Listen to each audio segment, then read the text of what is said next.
నమస్తే, welcome to meta news. ఇక మ్యాటర్లోకి వచ్చేస్తే ఆంధ్రప్రదేశ్ శాసనసభ స్థానాలు 175 నుంచి 225కు, తెలంగాణ శాసనసభ స్థానాలు 119 నుంచి 134కు పెంపునకు మార్గం అయితే సుగమమైంది. దేశంలో జనగణన చేపట్టడానికి అనుమతిస్తూ కేంద్ర ప్రభుత్వం గెజిట్ నోటిఫికేషన్ కూడా జారీ చేసింది.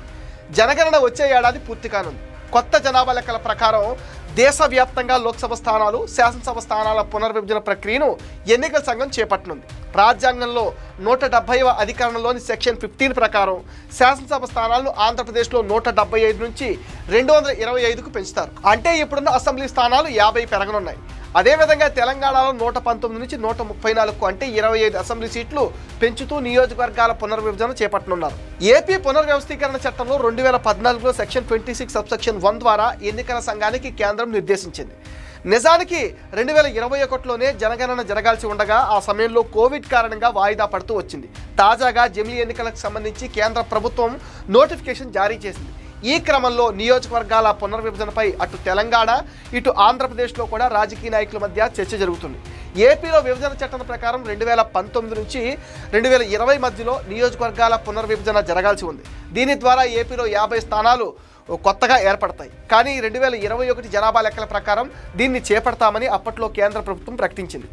అప్పుడు కరోనా కారణంగా జనాభా లెక్కలు జరగలేదు. కేంద్ర ప్రభుత్వం జనాభా లెక్కల అంశాన్ని వాయిదా వేసింది. తర్వాత జమ్మూ కాశ్మీర్ విభజన అనంతరం అక్కడ నియోజకవర్గాల్లో పునర్విభజన చేశారు. కేంద్ర ప్రభుత్వం మాత్రం జనాభా లెక్కలు తేలిన తర్వాత మాత్రమే నియోజకవర్గాల పునర్విభజన చేపడతామని సుప్రీంకోర్టుకు అయితే తేల్చి చెప్పింది. ఇప్పుడు జనాభా లెక్కల విషయాన్ని తెర మీదకి తెచ్చిన నేపథ్యంలో 2026 ముందే తొలి దశలో జనాభా లెక్కలు చేపట్టనున్నారు. దీనిని బట్టి ఆంధ్రప్రదేశ్ తొలి దశలో ఉన్న కారణంగా ఇప్పుడే నియోజకవర్గాల పునర్విభజన ఖాయంగా జరుగుతుందని చర్చ జరుగుతుంది. ఇదే జరిగితే మరో 50 స్థానాల వరకు రాష్ట్రంలో పెరిగే అవకాశం ఉంది. ఇవన్నీ పార్టీలకు మంచి అవకాశం అంటున్నారు.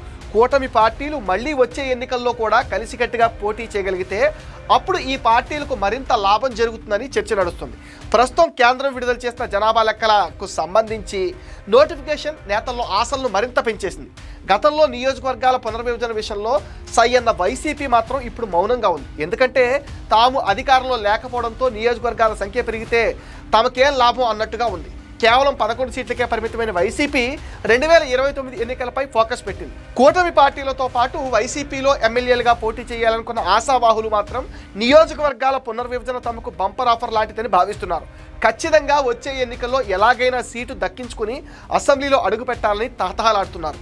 తాము లేకుంటే తమ వారసులైనా ఈ పునర్విభజన వల్ల సీట్లు సంపాదిస్తామని కూడా అంటున్నారు. ఖచ్చితంగా తమ జిల్లాల్లో పెరిగే 1-2 సీట్లలో తమకు ఒక సీటు గ్యారంటీగా వస్తుందని ఇప్పుడున్న మంత్రులుగా ఉన్నవారు, అలాగే కూటమి వల్ల పోటీ చేయడానికి అవకాశం కుదరని వారు కూడా ఆశిస్తున్నారు. 2024 ఎన్నికల్లో కూటమి లెక్కల వల్ల చాలామంది సీనియర్లు తమ సీట్లను త్యాగం చేయాల్సి వచ్చింది.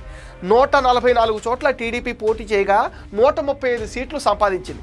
21 చోట్ల పోటీ చేసిన జనసేన మొత్తం 21 చోట్ల గెలిచి 100% స్ట్రైక్ రేట్ సాధించింది. 10 చోట్ల పోటీ చేసిన బీజేపీ 8 సీట్లు సాధించింది. కొత్తగా అసెంబ్లీలో 50 సీట్లు పెరిగితే తమ కోటాకు కూడా పెరుగుతుందని అటు జనసేన, ఇటు బీజేపీ కూడా భావిస్తున్నాయి. 10 నుంచి 15 సీట్లు అదనంగా జనసేన కోరే అవకాశం కూడా ఉంది. అలాగే బీజేపీ మరో 5 నుంచి 10 కోరినా టీడీపీకి మరో 25 సీట్లు లభిస్తాయి. ఈ 25 సీట్లలో సీనియర్లు, యువతకు అవకాశం ఇవ్వచ్చని కూడా అంటున్నారు. ఢిల్లీ నుంచి వస్తున్న సమాచారం ప్రకారం ఆంధ్రప్రదేశ్లో జిల్లాల వారీగా అసెంబ్లీ స్థానాలు పెరగనున్నాయి. అనంతపురం జిల్లాలో ఇప్పుడున్న 14 అసెంబ్లీ స్థానాలకు మరో అసెంబ్లీ స్థానం పెరగనుంది. చిత్తూరు జిల్లాలో ఇప్పుడున్న 14 అసెంబ్లీ స్థానాలకు మరో 4 స్థానాలు పెరగనున్నాయి. కడప జిల్లాలో ఇప్పుడున్న 10 అసెంబ్లీ స్థానాలకు మరో 3 అసెంబ్లీ స్థానాలు పెరగనున్నాయి. తూర్పుగోదావరి జిల్లాకు వచ్చేసరికి ఇప్పుడున్న 19 అసెంబ్లీ స్థానాలకు మరో 6 స్థానాలు అదనంగా పెరగనున్నాయి.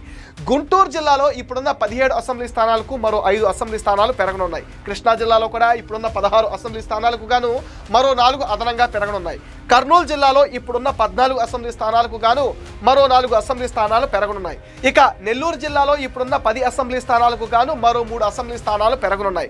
ప్రకాశం జిల్లాలో ఇప్పుడున్న 12 అసెంబ్లీ స్థానాలకు మరో 3 అసెంబ్లీ స్థానాలు పెరగనున్నాయి. పశ్చిమ గోదావరి జిల్లాలో ఇప్పుడున్న 15 అసెంబ్లీ స్థానాలకు మరో 4 అసెంబ్లీ స్థానాలు పెరగనున్నాయి.